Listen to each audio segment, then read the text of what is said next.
slow up, no I don't take shit. I got no love for the fakeness. If you wanna play tough and wanna hate this, I'll always show up. I don't ever slow up, no I don't take shit. I got no love for the fakeness. If you wanna play tough and wanna hate this, I'll always show up and make a statement. I don't ever slow up, no I don't take shit. I got no love for the fakeness. If you wanna play tough and wanna hate this, I'll always show up and make a statement. Everything I do so instinctive and so passionate. Every word I move so descriptive like an adjective. I got a vendetta against people who patented being negative when you should be getting after it. I got facts over tracks, this and that. Spitting slow, spitting fast. I could roast, I could gas. Think I'm okay at last, but I don't know if that can erase all the past. And the pettiness, a reflection of the emptiness. Hilarious, you think you're with my time, you're delirious. Mysterious, because you are behind a fake exterior. Inferior, you know I'll always be a bit superior. Get off of me, this ain't no humble brag. I want you to hear words, you can say them back. I want you to feel free from the chains that last, and to believe in what you got, it was built to last, yeah. Now that I've been put through, I never got anyone's help.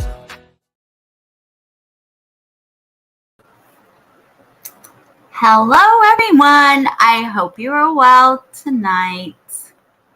Please hit that like button for me. Hit subscribe if you aren't subscribed, and hit the notification bell so that you know when I go live next, and you will be so lucky. Today I want to talk about Adam Montgomery's affidavit about Harmony. If I can get through it, I'll just say that. And then Chad Doerman, the wonderful father who killed his 3 children. Hey, October 50, how are you, honey bunny? So let's get to the affidavit, since it's just one thing I'm going to read, and then we will get on to definitely trigger warning. Take my alligators away. I hope you are well if you're watching. Wait, what am I doing? Oh, there it is. Okay. There we go. I try to make it big enough to where you guys can read it. Okay. I shouldn't have any connection issues. I should not. I know. Oh my gosh, why am I a white circle on the screen? Let me just go ahead and make it big for you guys then, since I'm just a white circle. Okay, here we go.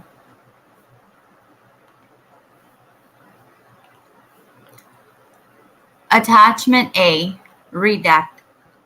On 11/18/2021, the Manchester Police Department received a call from a woman determined to be Crystal Sorey regarding her daughter H.M., born 6/7/2014. Sorey reported that H.M., who was in the physical custody of, and I'm sorry if I'm saying this wrong, I'm not familiar with this case.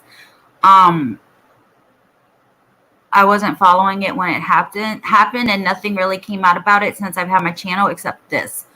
So if I'm saying it wrong, let me know, please. Thank you.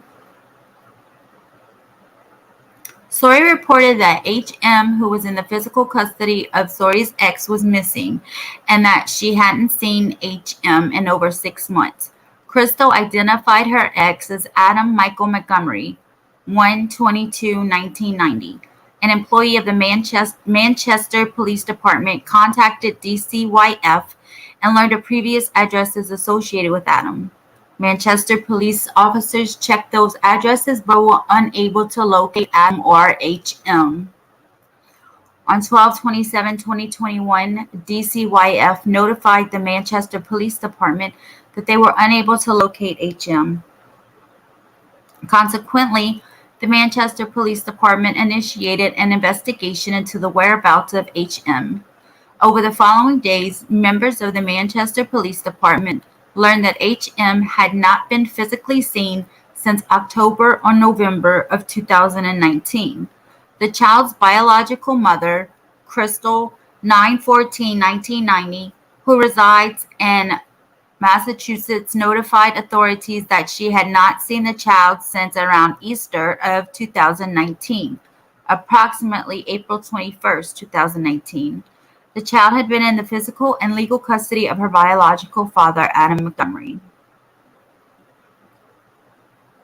The case was subsequently assigned to Detective John Dunleavy of the Juvenile Division of the Manchester Police Department. During Detective Dunleavy's follow-up with Crystal, she explained that she had lost custody of the child in July 2018 to the state of Massachusetts in part due to a substance abuse issue. Crystal said that both she and Adam had past issues with substance abuse. Since then, Crystal has regained sobriety and unsuccessfully made attempts throughout 2021 to locate Adam and HM. Adam and his subsequent partner, Kayla Montgomery, 8/31/1990, had blocked all communication from Crystal through phone numbers and social media applications. Crystal said over the years she made attempts to locate the child by contacting various schools and driving by addresses associated with Adam, but was unable to make any progress. Crystal said that she last saw HM during a FaceTime video call with Adam around Easter 2019. Crystal stated that Adam was visible in the background of the video call. Crystal recalled that HM seemed frightened and believes that was the last time she actually saw her daughter. Beginning on 12/27/2021, members of the Manchester Police Department actively made attempts to track down Adam and to talk to involved family members.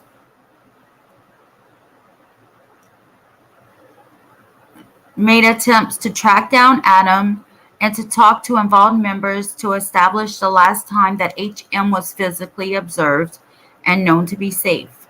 Officers and investigators were initially unable to make contact with Adam via phone. However, investigators were able to make contact with various family members, including parties associated with Adam who reside in Florida. On 12/30/2021, Detective Christopher Abel was able to make contact with Adam's brother, Michael Montgomery, 2/20/1992, who raised concern for HM's welfare. Michael recalled during his last physical contact with HM and Adam, he had concerns that Adam was physically abusive towards HM. Michael recalled that Adam was super short with the child, and he learned through other family members that Adam had given HM a black eye.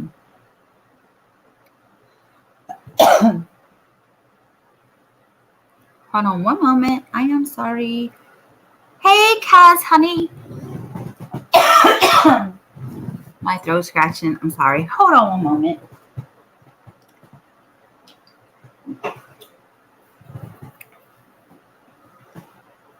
Hello, guys. Please hit that like button for me. Thank you. Kaz, you missed my live earlier. You have to watch it.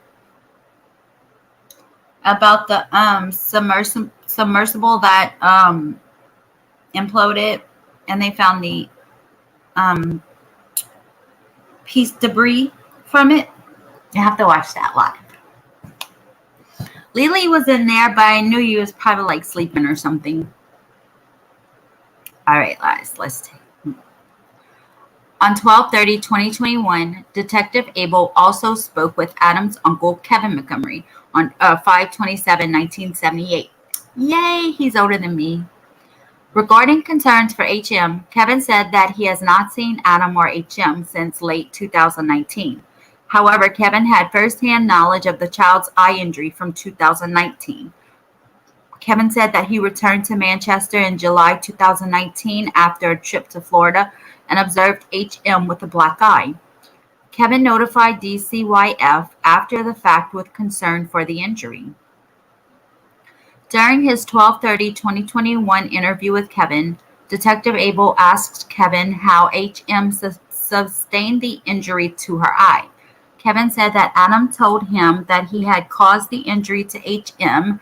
Adam told Kevin at the time, "I bashed her around this house." Adam explained that he had left HM, who would have been 5 years old at the time, in charge of watching her infant brother while Adam was in the bathroom. Allegedly, the younger brother started crying during that time. Adam told Kevin that he returned and found HM holding her hand over the child's mouth to stop him from crying.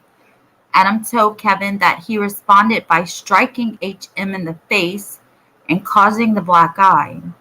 Kevin said he believed that Adam had relapsed on drugs during that time frame. Kevin recalled other forms of abusive discipline during that time frame that raised his concerns. Kevin recalled HM being spanked hard on the butt, HM being forced to stand in the corner for hours, and Adam ordering HM to scrub the toilet with her toothbrush. Oh my gosh.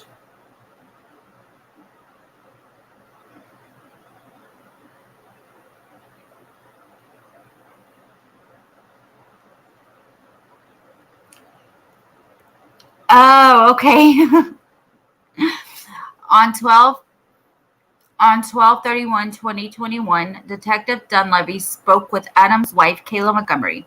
Kayla shares 3 younger children with Adam, who are all presently accounted for. During Detective Dunleavy's follow-up with Kayla, he asked about the last time she had physically seen HM. Kayla said that sometime in November or December of 2019, she saw HM one morning prior to going to work. Adam said that he was driving HM back to Crystal, who was living in Lowell, Massachusetts at the time. Kayla said that she believed HM had been returned to Crystal. Kayla claimed that she never saw or heard about HM after that day.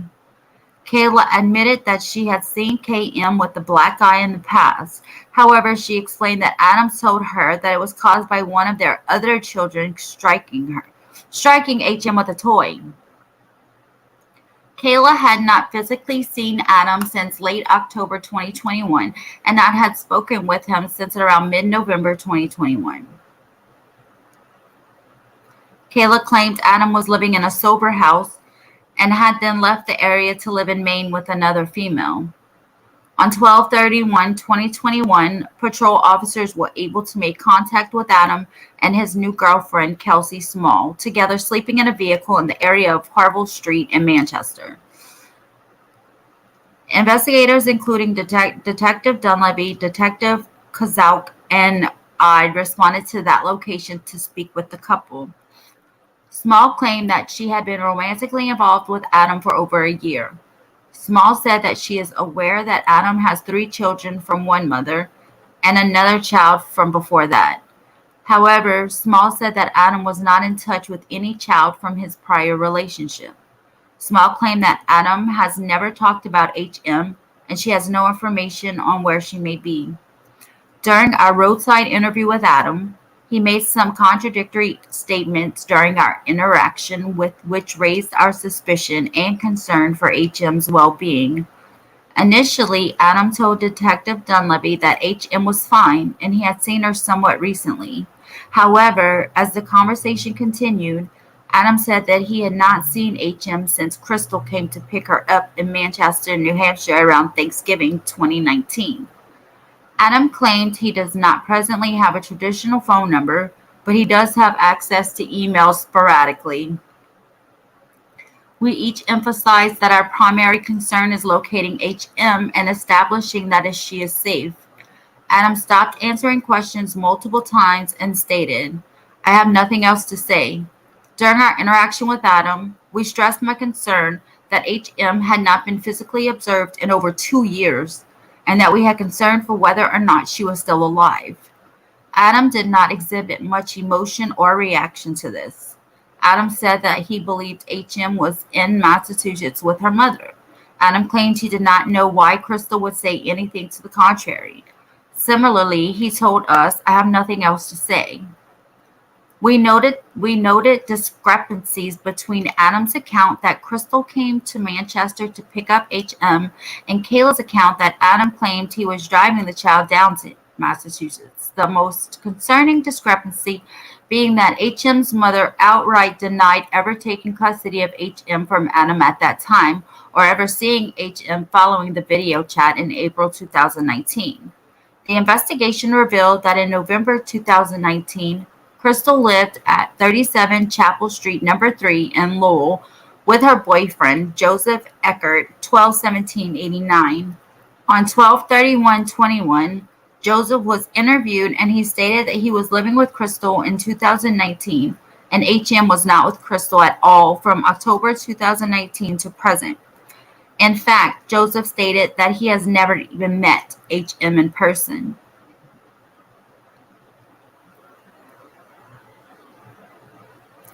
Yeah, Kaz is in Australia. It's 9:10 Friday, right?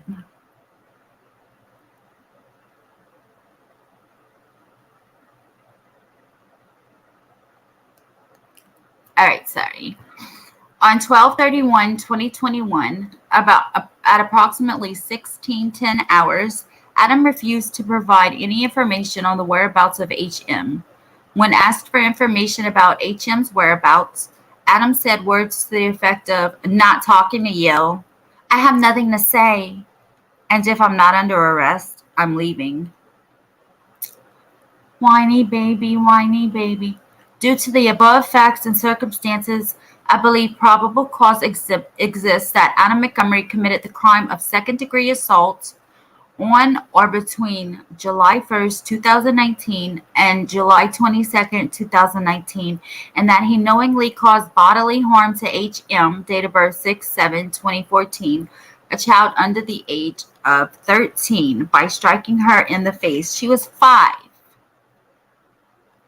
Additionally, based on the facts and circumstances as described above, I believe probable cause exists that Adam Montgomery committed the crime of endangering the welfare of a child.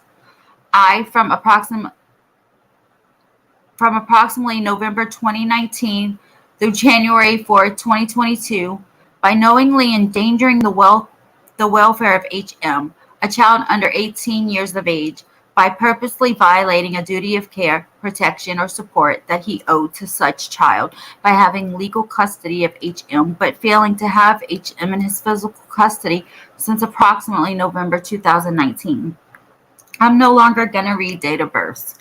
I believe that probable cause also exists that Adam Montgomery committed the crime of endangering the welfare of a child on December 31st, 2021, by knowingly endangering the welfare of HM, a child under 18 years of age, by purposely violating the duty of care, protection, or support that he owed to such child by preventing Child Protective Services, DCYF, from obtaining physical custody of HM. I believe that probable cause exists that Adam Montgomery committed the offense of interference with custody. He knowingly concealing any child under the age of 18 with intent to conceal such child from the Division of Children, Youth, and Family Services, and refused to provide the Manchester Police information about the whereabouts. This isn't the one that explains what he did to her, right?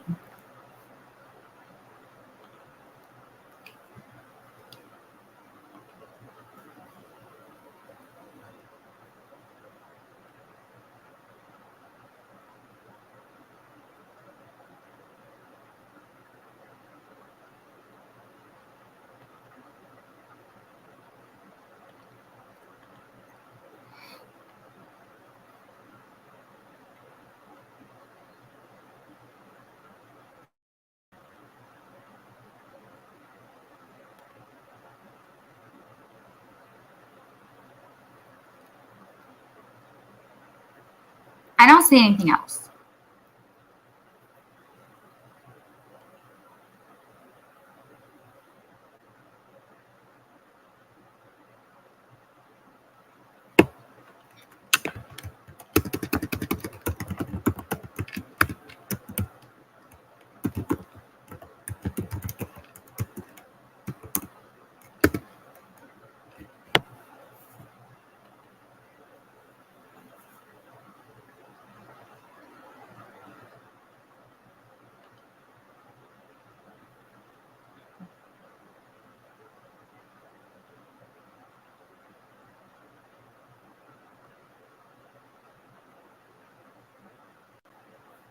I know it's like really graphic. I just gotta really find it. I thought I had it bookmarked, but I guess I didn't.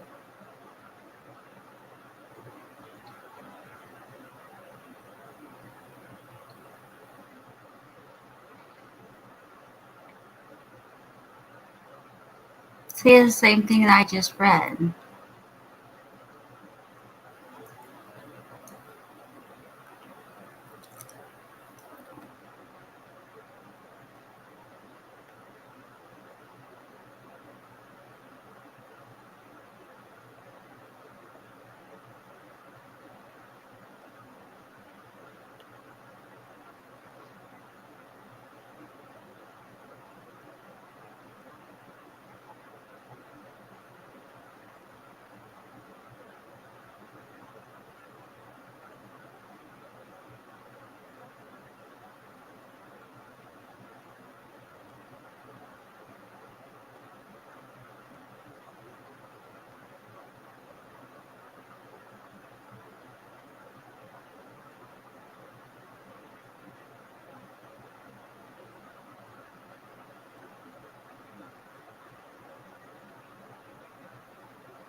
Hey, Freeside.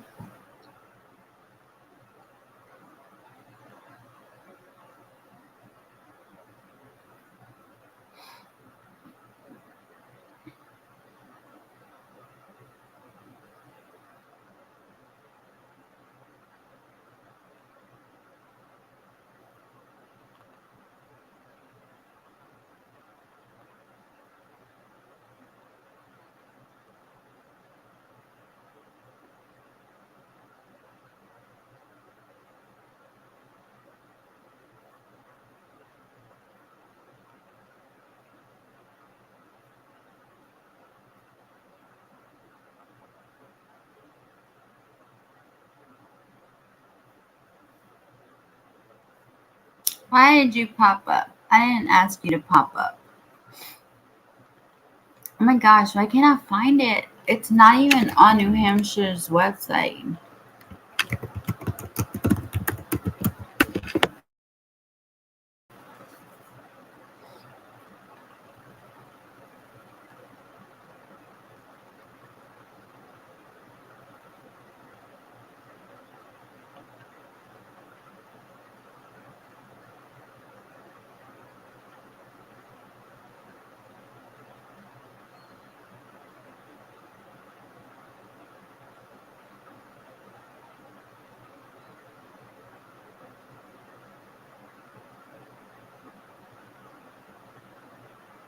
That mother looks horrible. What?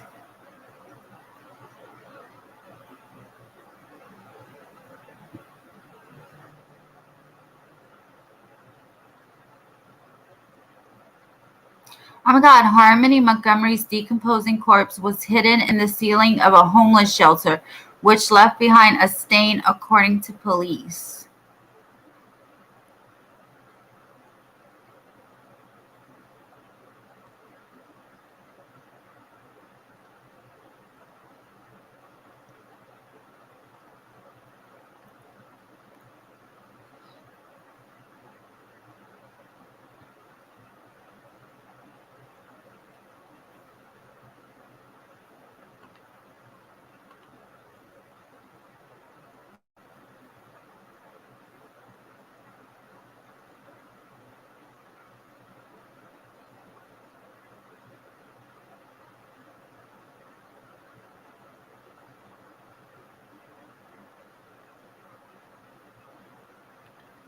Why can't I find it?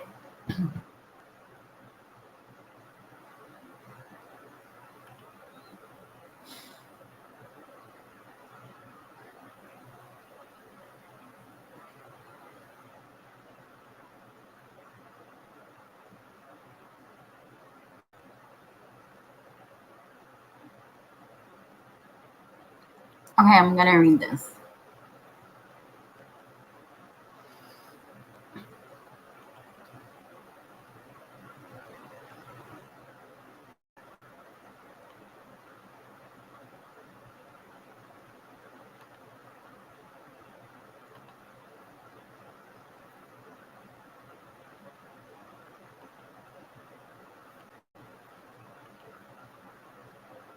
I'm just going to read this.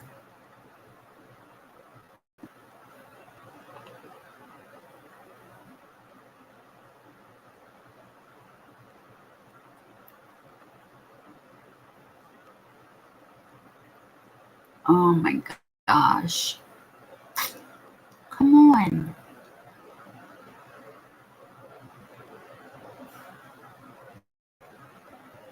Y'all, it just rained, so bear with me, please.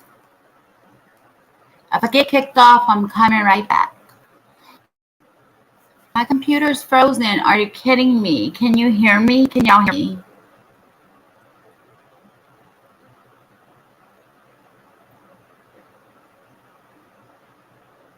Yeah, that's what I went live about earlier, Kaz. You can watch the replay. It was I played the press conference too. My computer is frozen. I don't know what to do.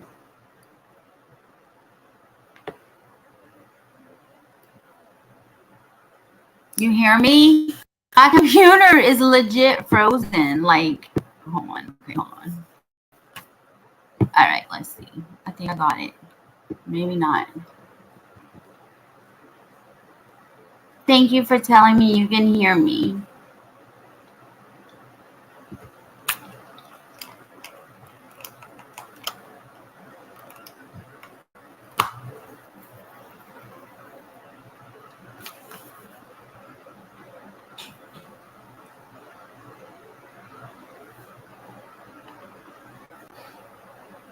I'm gonna read on Longcross article.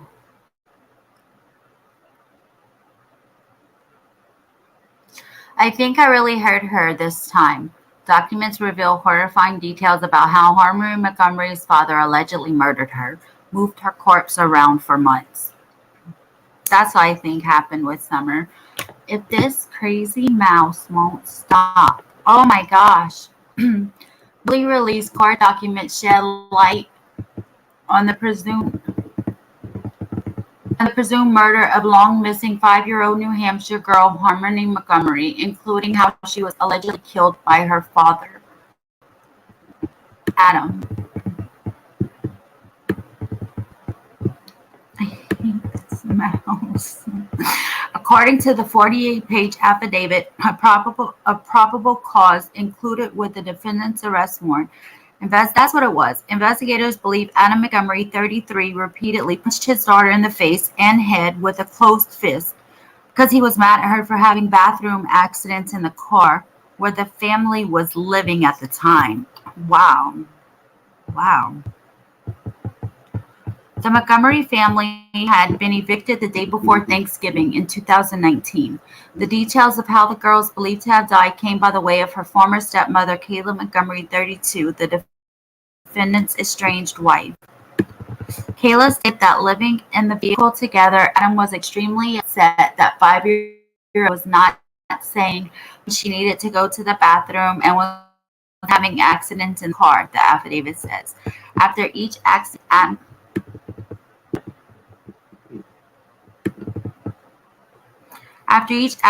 Adam would get upset and would strike Harmony in the face, head with a closed fist. The affidavit was unsealed by a judge and obtained by Law and Crime from a Clark Kirk on Tuesday. Kayla Montgomery previously lied to law enforcement about Harmony Montgomery's whereabouts and later said her husband coerced her into repeating those lies to a grand jury about the circumstances surrounding her stepdaughter's death and disappearance. She was charged with 2 counts of perjury for those lies. She initially pleaded not guilty, but later accepted a plea deal, admitting legal culpability and agreeing to testify against her estranged husband in exchange for a sentencing reduction and the dismissal of other charges against her. Kayla Montgomery was convicted on those perjury counts earlier this month after testifying against Adam Montgomery during his trial on theft gun charges for which he was convicted. Adam Montgomery's rage towards his own daughter culminated on December 7, 2019, Kayla Montgomery told investigators. On that day, Adam struck Harmony in the face, head on 3 separate occasions because she had a bathroom accident. This happened while Adam was driving the vehicle. Kayla described that Harmony was in the rear seat of the passenger side, and while Adam was driving, he turned his body and delivered sets of 3 to 4 blows with a closed fist to Harmony's head face on 3 separate occasions over the course of a few minutes. Wow. The affidavit goes on. Kayla stated that after the final blow, Adam said words to the effect of that he felt something or heard something when he hit Harmony. I think I really hurt her this time, Adam Montgomery allegedly said after the attack. His wife recalled, I think I did something. Kayla Montgomery eventually told police that Harmony Montgomery made a moaning-type noise for about 5 minutes before the sounds of the child dying finally stopped. During this time, however, Kayla Montgomery said no one in the car checked on the injured girl or sought any kind of medical attention. Wow, he just said he just messed up and really hurt her. After the violence, Kayla Montgomery told investigators the family returned to the parking lot of the apartment complex where they had consistently been parking their car, a Chrysler Sebring, since being evicted. There, they sat for some 20 minutes, the affidavit says. Again, no one checked on the little girl. Kayla Montgomery at first said she didn't remember what happened during this time period, but in a second interview said that she and Anna Montgomery had used a combination of heroin and fentanyl. After leaving the apartment parking lot, the car broke down sometime around mid-morning. That's when the couple discovered that Harmony was not breathing and was deceased, according to the document. Kayla stated that Adam went to the trunk of the vehicle, removed clothing from a black and red Under Armour duffel bag, and placed the lifeless body of Harmony into the bag. Kayla stated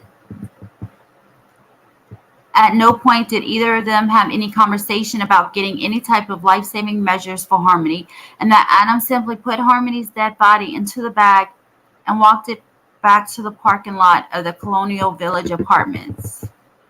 According to Kayla Montgomery, her husband kept Harmony's body in the duffel bag and moved it around for several months. In the immediate aftermath of her death, Kayla Montgomery told investigators her husband occasionally kept his daughter's body outside in the snow to slow down the process of decomposition. After living in a friend's car, the Montgomerys moved in with Kayla Montgomery's mother, where Harmony Montgomery's body was left inside of a red cooler until the end of December 2019. After that, the Montgomerys moved into a families in transition shelter.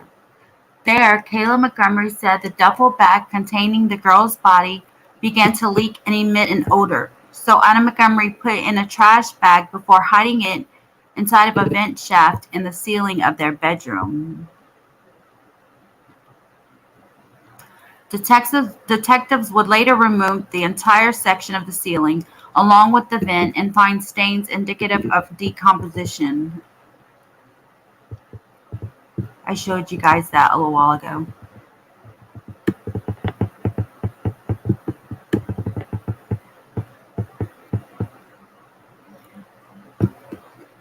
In February 2020, the Montgomerys moved into an apartment.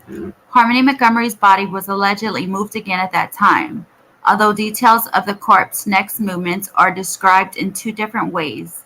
First, the girl's body was placed in a plastic storage bin, Kayla Montgomery told investigators. Then, when the bag began to leak, was placed in a second trash bag and moved to a refrigerator.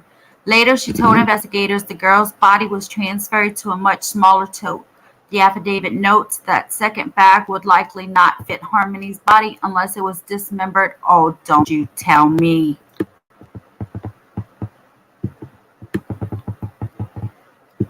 Eventually, that tote bag was stored in the walk-in freezer of a restaurant where Anna Montgomery worked as a dishwasher and a cook.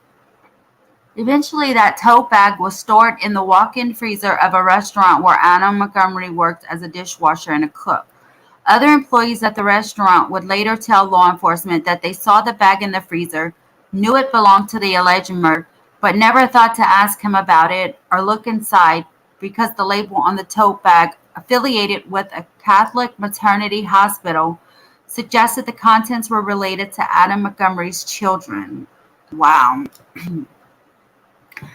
In a second interview, Kayla Montgomery admitted that the girl's body was actually transferred to the smaller bag at the shelter. She told police in graphic and terms how Adam Montgomery used some 20 pounds of lime to try to dissolve some of his daughter's frozen body while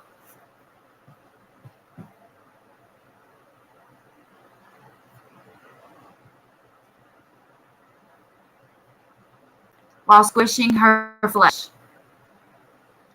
and how she helped cut away the young girl's clothes to make the body fit into the tote bag.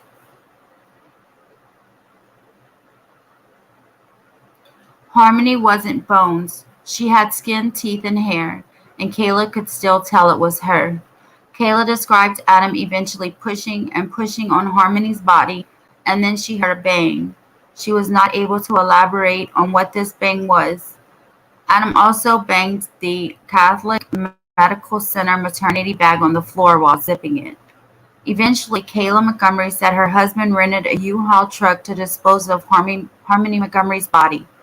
Multiple other witnesses confirmed that Adam Montgomery rented such a truck in early March 2020. To date, the girl's remains have not been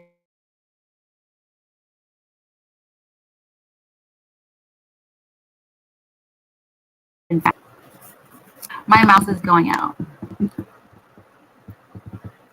In August 2020, after nearly 8 months of investigation by various state, county, and federal law enforcement agencies, Harmony Montgomery was declared dead based on numerous leads, including biological evidence. In October 2022, her father, Adam Montgomery, was charged with one count of murder in the second degree for recklessly causing her death by repeatedly striking Harmony in the head with a closed fist. In January,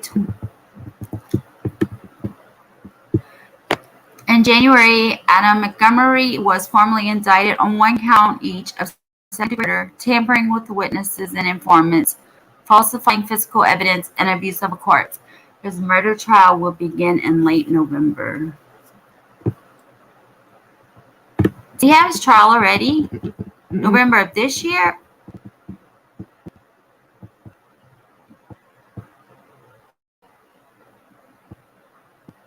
I'm not reading all those pages.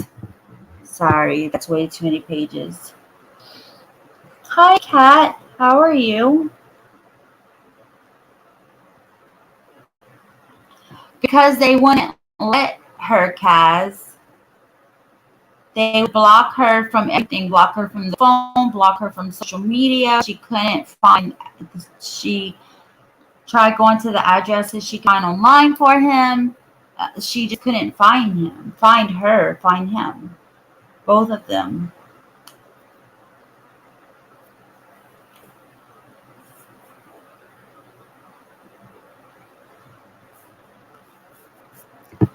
Wow. He's a piece of shit.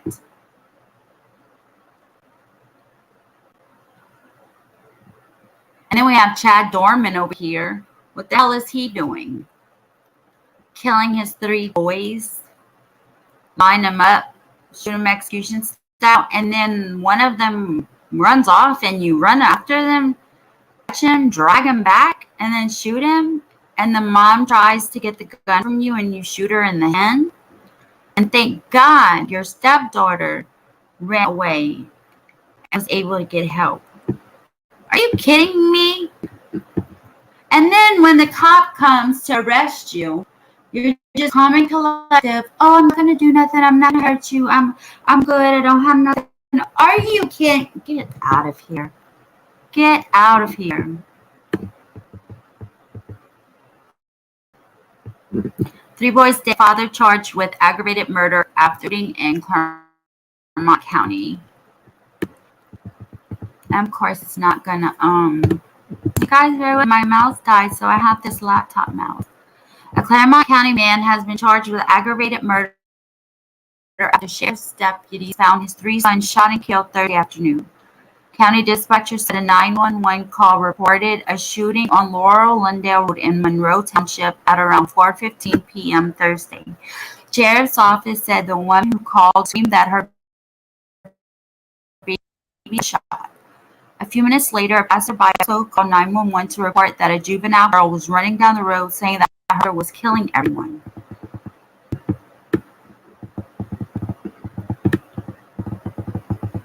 When they arrived, sheriff's deputies made contact with 32-year-old Chad Doerman, who was sitting outside of a home. Taken into custody on Friday, he confessed in court. The sheriff's office said first responders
Hello, I'm back. Did you miss me?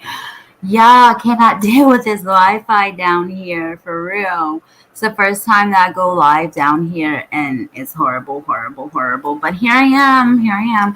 And also, I freaking lost all the tabs that I had open. Yo, I'm gonna get it. I'm gonna get it.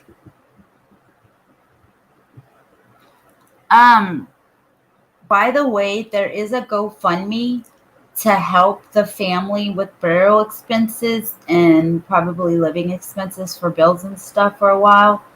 Um, the GoFundMe is pinned at the top if you are able to help and would like to help.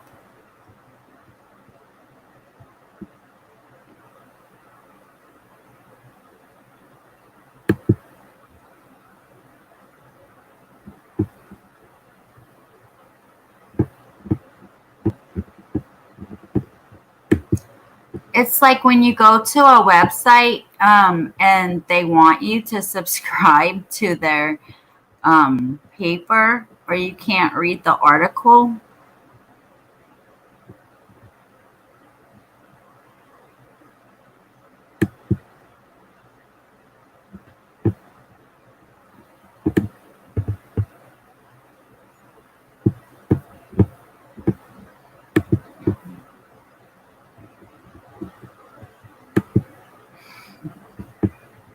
And my back has let's see, let's read this.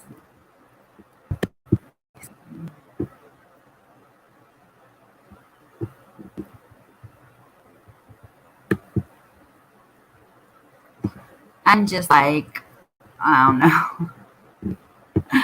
All right. Timu. Stop.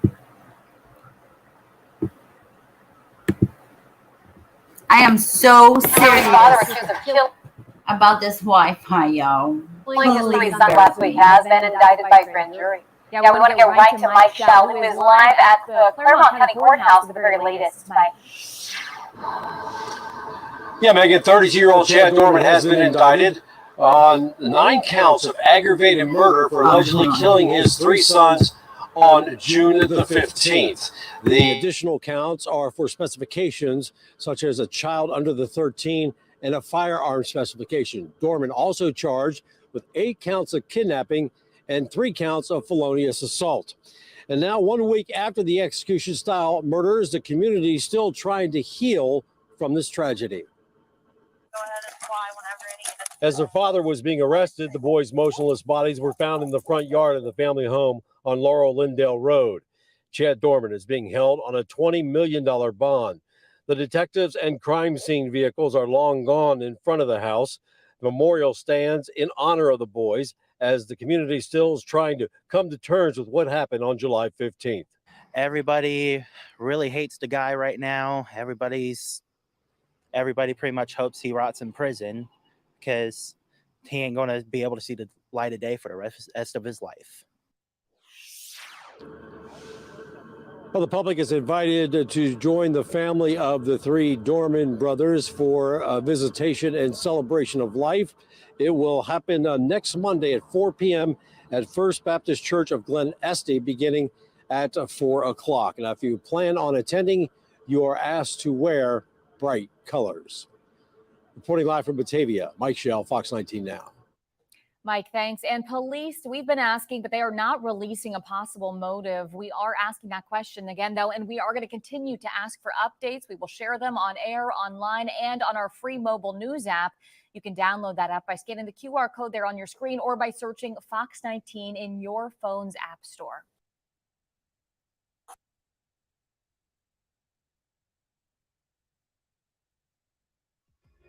When I served, my work was critical, and I don't feel like that's the case anymore. It got so bad that I was even thinking about suicide. Whatever you're dealing with, call the Veterans Crisis Line. Stand up! Stand up now! Stand up! Stand the fuck up! The stage and air crew is going to go ahead and fly whenever any units can advise. Get your hands over here. 72. Tell me 21. It's in the air. Those guys can confirm that there's people that need first aid, and that's the shooter who's not complying. They need to take care of the I got it. victim. They have to shoot him and shoot out. Man, I ain't trying to hurt nobody. We're completely sober. Never did drugs. 63, we're 21. Get the EMS over here. Well, I did drugs when I was little, but I don't do drugs now. I'm sober. I'm not trying to fight you. 63. Get your butt inside. Gatlin, get your butt inside. We on primary? Now. 29, we got 3 kids down. 3 kids down, 16 kids up. Gatlin. 63, we're 21. Have EMS respond over here. You're clear, they're being advised. Robert 34, just started mass custody response. 63, do you want them to respond to the Laurel Lindale address? Where exactly do you need them? We're right in the front yard. He took my life from me. My life. What are you doing, man? Hey, are you copying all this? Can I roll over? I ain't gonna hurt you. I ain't gonna hurt nobody. You got anything on you? No, I ain't got nothing, man. Phone, that's it. I ain't mad. I ain't nothing. Just make sure that dog don't come out. I don't think he'll bite you. Just don't reach for him and try to grab him and pet him. All right. He won't bite you. What's going on, man? Nothing. Can I stand up? It's kind of uncomfortable. I'm gonna I get ain't you gonna here do in a nothing. I ain't second. running away. You can do whatever you want.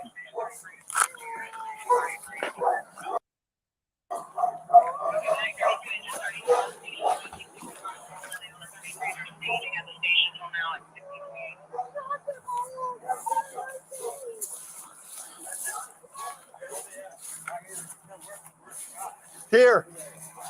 You the only one else inside the house? What?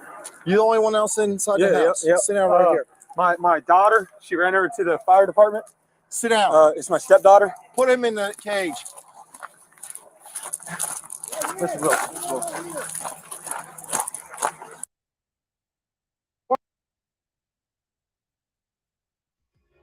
When I served, my work was critical, and I don't feel like that's the case anymore. It got so bad that I was even thinking about suicide. Whatever you're dealing with, call the Veterans Crisis Line. Doerman was in court this morning, and our Mike Shell is in Claremont County for that part of the story. Mike? Yeah, prosecutors have used words like monstrous and evil to describe what happened at this house on Laura Lindale Road on Thursday. When we first got out here, there were only like 3 little stuffed animals at the end of the driveway, but now there are several mementos being laid for the 3 boys, including 3 crosses. In this story, we must caution you again that some of the details will be hard to hear. 32-year-old Chad Doerman is facing 3 counts of aggravated murder for allegedly shooting and killing his 3 sons, ages 3, 4, and 7. This is by far the most sickening, horrifying crime I have seen. In an act of just incomprehensible cruelty, the father that stands before you lined up his 3 young boys, and he executed them in his own home with a rifle. Assistant Claremont County Prosecutor David Gass says Doerman then sat on his front porch and waited for deputies to arrive. Gass says Doerman has confessed to the killings and to shooting the boy's mother in the hand as she grabbed the rifle in an attempt to protect them. The mother saw this. You can imagine the immense trauma and terror that she experienced. We know that one of the boys was able to flee into a field near the home. And again, we know from his admission, father hunted that boy down, drug him back to the property, and executed him in front of witnesses. I have children of my own, and I can't imagine doing something to my own children like that. The memorial for the boys has grown throughout the day outside their home. I could never imagine that in my life. If I didn't love my child, I'd give it to somebody that did. Prosecutors told the judge that Doerman was the man the 3 boys woke every day looking to for love, protection, and guidance. Man, they trust more than any other person on earth. He was their world. He was their guardian. And he executed them in cold blood. Yeah, the most horrific crime, according to these prosecutors, and the highest bond ever set in Claremont County. $20 million the judge agreed to. Doerman's defense attorney wanted $75,000. We are live in Monroe Township. Rob and Megan, I'll send it back to you. All right, Mike, thanks. Now, police have not released a possible motive, but we are continuing to ask that question. Our team is also reaching out to family members and others who knew this suspect in this case. And as we get any updates, we're going to be sure to share them here on air and online, as well as our free mobile news app. You can scan that QR code there on your screen to download the app now. It's going to allow you to sign up for breaking alerts to be sent right to your phone.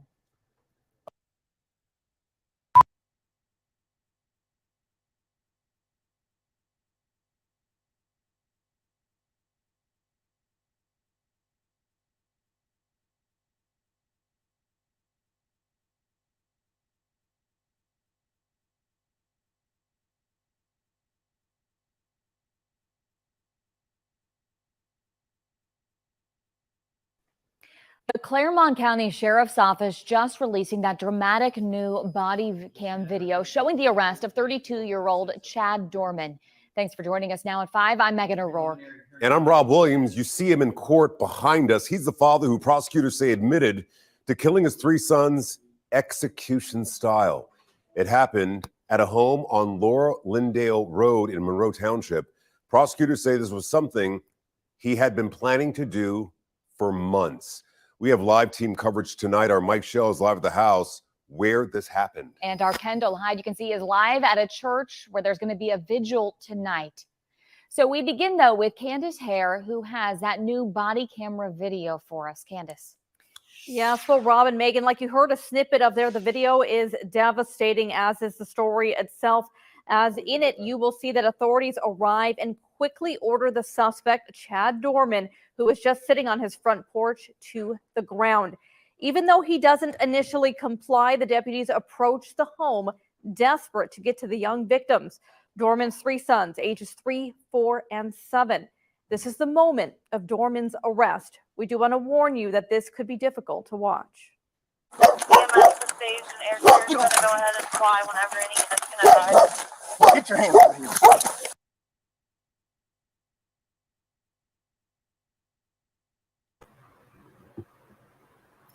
I, for one, don't want to see it again.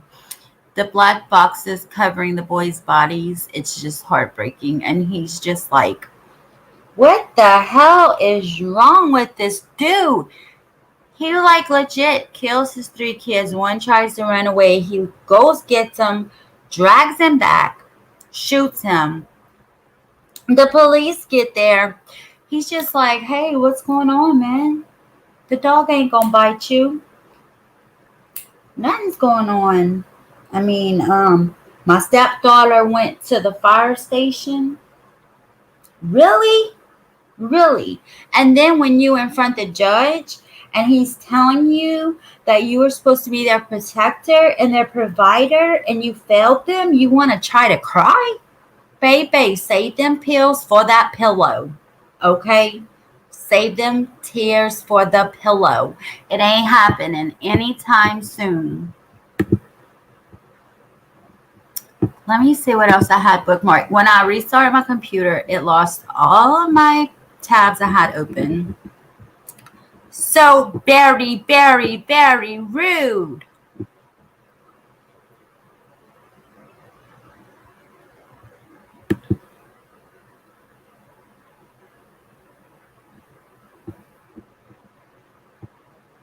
Let's see what his dad has to say.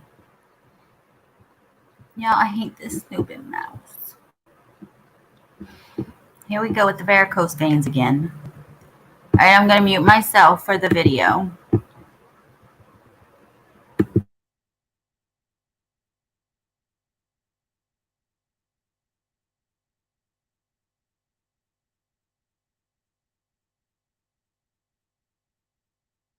Female that went to the firehouse is advising them that the male shot the entire family.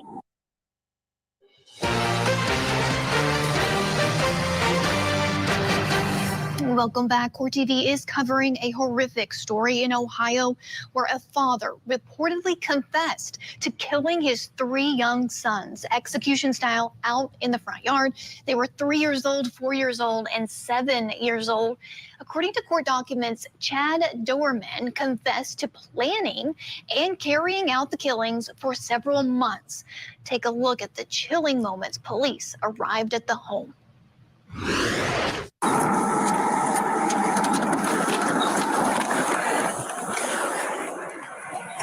Where's he at?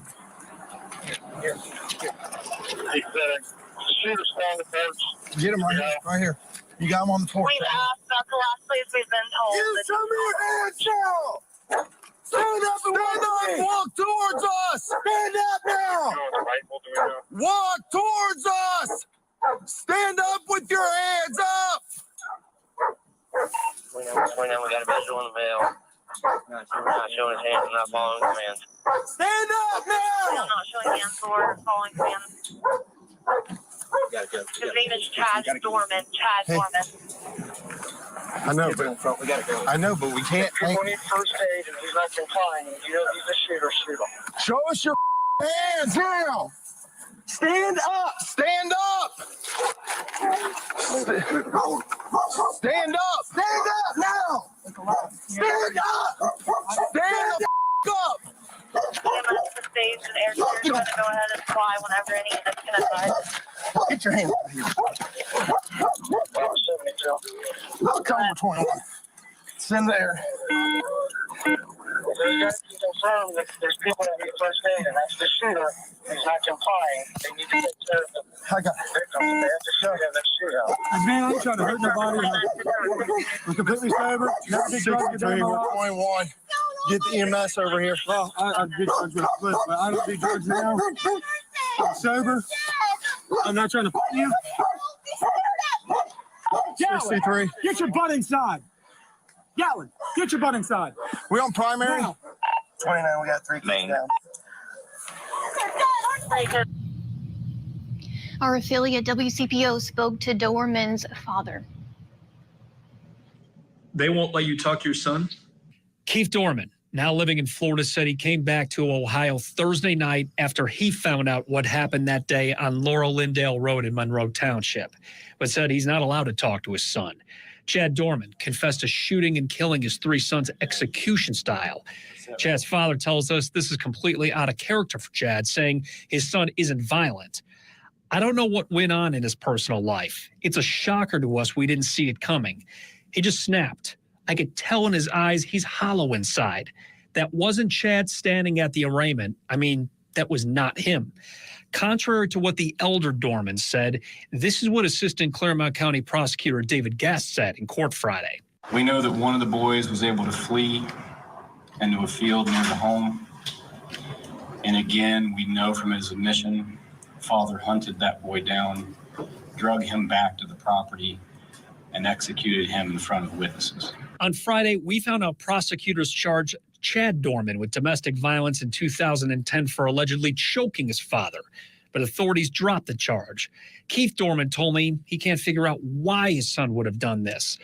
A lot of stuff out there that could make you flip, and I don't think there's enough research on that, alluding to the possibility his son Chad could be suffering from mental illness, but also said, I don't know if it was financial. I don't know if it was marital. I don't know if it's work-related. I don't know. Keith defended his son, saying he was a good kid and a good father, but said, I don't want nobody to badmouth him because this is a terrible thing he did, and I'm angry at him for it, but there's something deeper inside. That's all it is. And Doerman is being held on a $20 million cash bond. He will be back in court next Monday for a preliminary hearing. Still with me, criminal defense attorneys Laura Yaretzian and Joseph Tully. Joseph, this is a sickening, horrible case to discuss. There is a confession here. A lot of people wondering why, though. Investigators tight-lipped on any more details of what we know, but where do you see this case going? I am surprised that there's a preliminary hearing set so quickly. I would think that the case would be probably dragged on. For a very serious case, you just want to plan and prepare, and it generally takes more time. I see mental illness, I being in practice for over 20 years, a lot of times there's nonsensical things, horrific things that don't make sense, and it always goes back to mental health. Yeah, this is a father. This is someone who these babies relied on as a protector, Laura, and yet he's accused and confessed to lining them up and then shooting them execution style, even hunting down one who tried to run away while it was happening. The mom trying to step in. She was shot in the hand, trying to protect her babies. And then there's also another child, a little girl, who was seen running down the road saying, my father's killing everyone. In fact, we have the middle school counselor, or the school counselor, they're talking about that little girl. Let's watch. She's full of life, and I just can't imagine the trauma and everything that she's going to have to work through in these next few weeks, months, years. And the ripple effects of this case, Laura, I'm with Joseph here on this is really, it can maybe only be explained with the mental illness. I mean, it has to be. I can't see a father killing 3 kids, 3, 4, and 7, execution style. And you could see he's emotional in the courtroom. He's not somebody who's who's got no feelings, right? He's super emotional. So something must have happened to him. His father said he may have snapped. Maybe he did snap. Maybe he's got history of mental health issues that the father is not talking about or hiding, because we also heard that there was some kind of domestic violence involving the father previously. So that's the only way I could see that. I could see it playing out. It's got to be mental health, maybe a combination of some marital issues, other issues that just got him to the point where he either snapped or, I mean, he basically snapped. You know, well, I see the snapped theory, but at the same time, according to the investigators, he confessed to planning this for a long time, Joseph. That's really sickening. And, you know, I am thankful that there were survivors, right? It sounds like he wanted to do away with everyone. And are you surprised? Sometimes in these situations, we see the perpetrator take his or her own life. That didn't seem to be a motive or you know, murder-suicide here. And we watched the video of him being arrested by the police without incident. He wouldn't stand up, but without incident there. Do you see him maybe, I know some states have preliminary hearings before the formal arraignment or plea. Do you see this possibly just him pleading guilty to something here? Not with such a serious case. I think that the case will be kind of put off.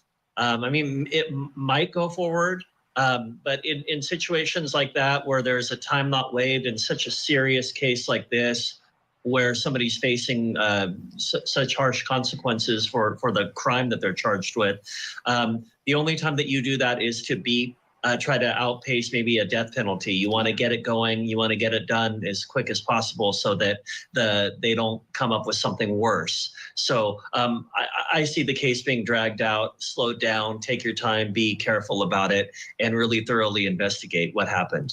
Sure. And Ohio is a death penalty case. That's something here I'm sure prosecutors, Laura, will mull over on whether or not they're going to pursue. That's still kind of early in this case, this trial with his, first appearance. And then, of course, with the $20 million bond. And that's a statement, too, Laura. Well, yes. I mean, look at the number of children who have been killed execution style. And as you said, if this is something he'd been planning, and he admitted to that in his confession, it's really problematic. He clearly is unstable, emotional. This is not the kind of person you want out there, right? Because he could be a real threat to the safety of others. He could be a threat. He could be suicidal. Again, looking at how emotional he is, that would not surprise me at all. So the 20 million, it doesn't surprise me. Yeah, and we're going to keep following this tragic case, of course, and see how it unfolds.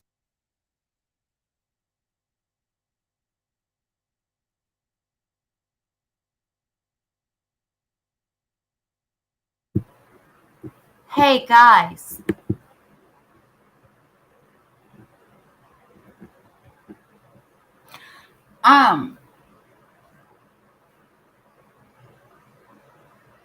I really hope that he gets help. It's evident that he really does have a mental health problem. And a lot of times whenever people, especially when they become adults, aren't treated for their mental health, things like this happen. The kids pay for it. In so many cases, if they would have been treated for their mental health issues, so many of these things could have been prevented. However, I want to know how this works. Someone tell me how this works. He admitted to doing it. He said, hey, I did it, or whatever. What kind of defense is he going to have? Like, what kind of excuse could the defense have to say of why he admitted it?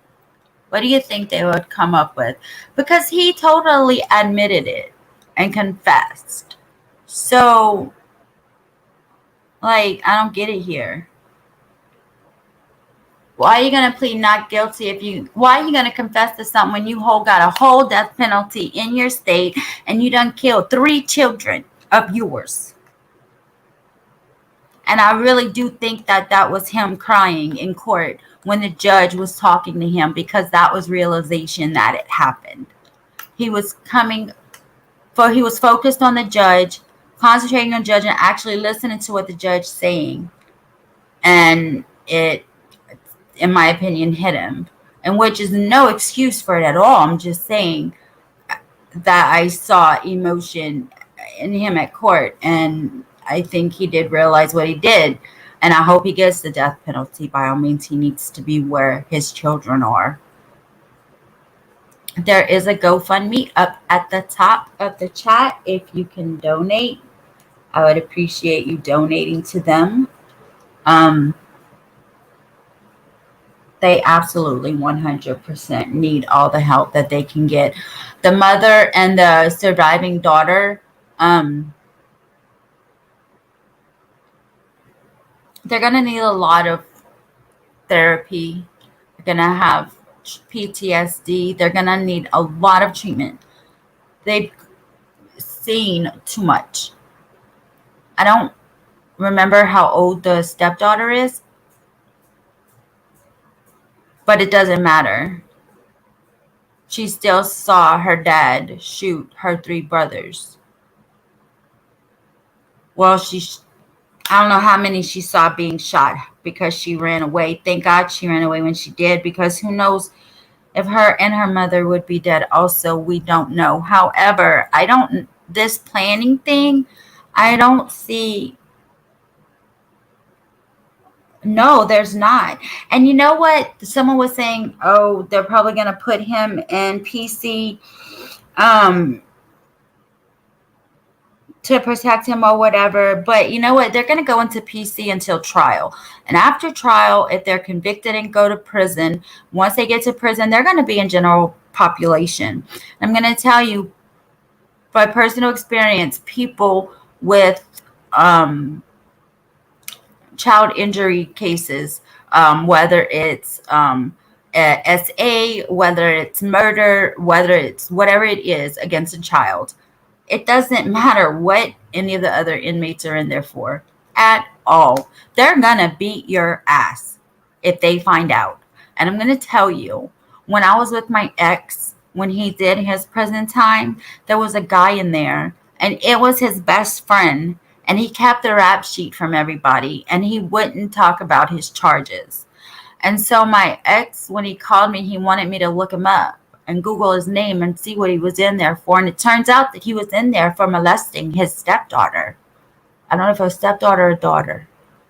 And I told my ex that, and they got on him like it wasn't even, like what they call it, white on rice. Once you get in prison, there's no protective custody for you, son. You can go in the hole and you can be in solitary if you want to live your life in a little bitty room for the rest of your life alone. But other than that, you're going to be in GP. And whatever happens to you, happens to you. I hope you're someone's bitch and they F you in the ass for the rest of your life. And then whenever you die, I hope you burn in hell while those 3 babies are with Jesus, playing with Jesus in heaven. I hope you guys have a wonderful night. I will see you all tomorrow. Have a wonderful night. Thank you for watching.